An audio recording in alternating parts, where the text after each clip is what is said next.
Welcome back, leaders and future leaders. This is retired Sergeant First Class Beitz. If you are new here, this channel is built to give you the knowledge, mindset, and motivation to succeed. From military training and enlistment prep to mastering your career and even navigating the VA. I've been there, I've led there, and I'm here to help you get there. Today, we're exploring the Army's brand new Army Fitness Test, the latest evolution of the Army's physical training assessment. The AFT will be mandatory for all personnel, whether you are active duty, guard, or reserve, as it officially replaces the Army Combat Fitness Test across the entire Army. In this video, we are covering everything you need to know: when the AFT became official, who it affects, what's changing, a full breakdown of the events, how the scoring works, and other relevant information. And toward the end, I'll explain a major update to the Army's height, weight, and body fat policy that could directly impact you, especially if you're preparing to join or currently serving. So don't skip ahead. Every part of this video has information that applies to you and your MOS. Let's get into it. Quick history. The APFT, push-ups, sit-ups, 2-mile run, was the old standard. The Army then fielded the ACFT to better reflect combat tasks.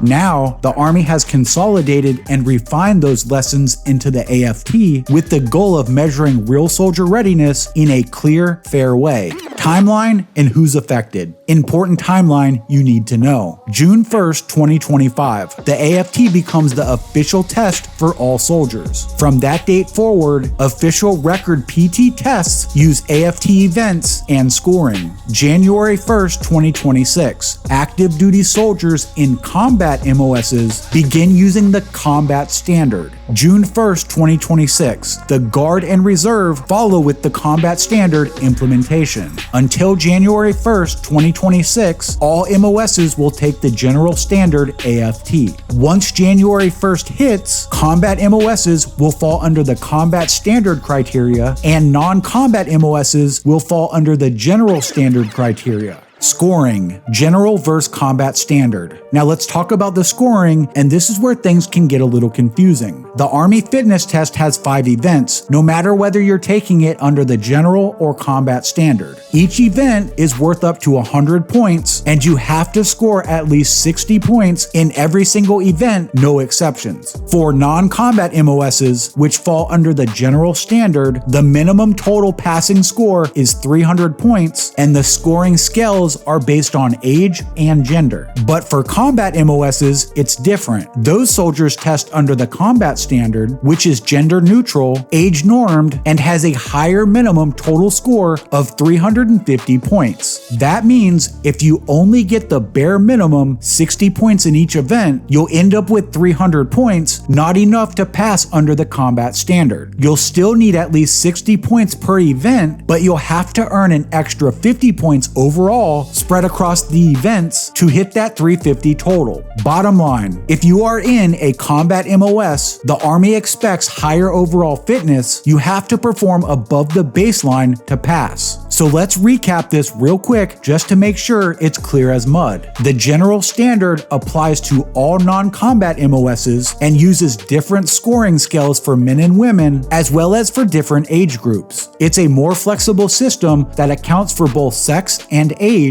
recognizing that physical performance changes between genders and over time. To pass, soldiers must earn at least 60 points per event and reach a minimum total of 300 points overall. Meanwhile, the combat standard holds combat MOS soldiers to one unified, gender-neutral scoring system. Everyone is judged equally regardless of sex, but the scores are still age-adjusted. Because the passing total is higher, 350 instead of 300, combat MOS soldiers have to perform above the baseline to pass. Each event still requires at least 60 points, but you'll need to make up that extra 50 points somewhere to hit the 350 mark. If this confused you, leave a comment and I will clarify.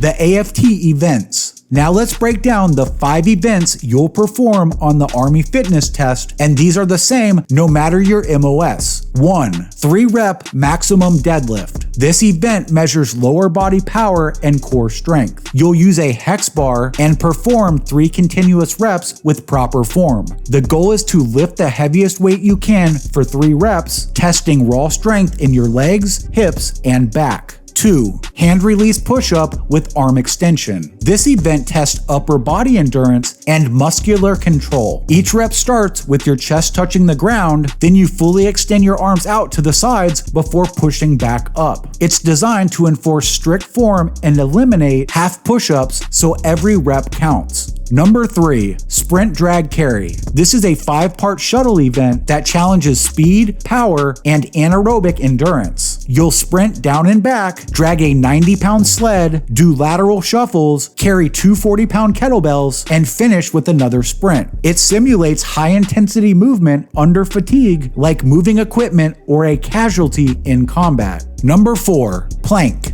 The plank tests your core strength and stability. You'll hold a proper front plank position, straight body, forearms on the ground for as long as possible. This replaced the leg tuck to better measure sustained core endurance rather than just grip strength. Number 5, 2-mile run. Finally, you'll finish with a timed 2-mile run. This measures your aerobic capacity, basically your endurance and cardiovascular fitness after all the strength and power work you've done. Those are your 5 events. Each one is scored from 0 to 100 points, making the maximum possible score 500 points total. Body composition and the 465 exemption. Here's a huge policy change. Normally, if you're over the Army weight table, you get measured for body fat, commonly called getting taped. Under the AFT, if you score a 465 or higher, you are exempt from the body fat measurement. In short, even if the scale says you are over your allotted weight, a 465 or better shows you are performing at a high level. Therefore, the Army won't require a tape test. I'd love to hear your thoughts on this policy update. Why the testing change? Why did the Army do this? The AFT is designed to be relevant, so events reflect common combat and soldier tasks, fair, clearer standards and targeted scoring for combat jobs, and sustainable, simplified logistics and fewer injury-prone movements. The result is a test that rewards functional fitness, ensures consistency, and ties performance to readiness. Potential frequently asked questions. I've been asked the following questions regarding the AFT, and if one person is wondering, I know plenty of others are too. Let's clear them up quickly. Question 1. Do all soldiers ever take the combat standard? Answer: negative. Only soldiers in the 21 designated combat MOSs take the combat standard. If you are in a non-combat MOS, you'll never have to take it. Question number 2. How many events are there? Answer: there are 5 scored events, not 6. Why does this matter? Because the passing totals, 300 for general, 350 for combat, are calculated using only 5 events. Question number 3. What if I miss an event? Every event matters. Score at least 60 points in all 5 and meet the total minimum, or you don't pass. You can't miss any events. If you have any questions about what I covered, or if you have additional information to share, don't hesitate to leave a comment. It's one team, one fight. Additionally, we have a community Discord called Task Force Alpha, and I highly encourage you to join if you have military questions, want to connect with like-minded individuals, or would like to speak with me personally. You can just send me a DM. This is Sergeant First Class Beitz. I'm out. So much in the air.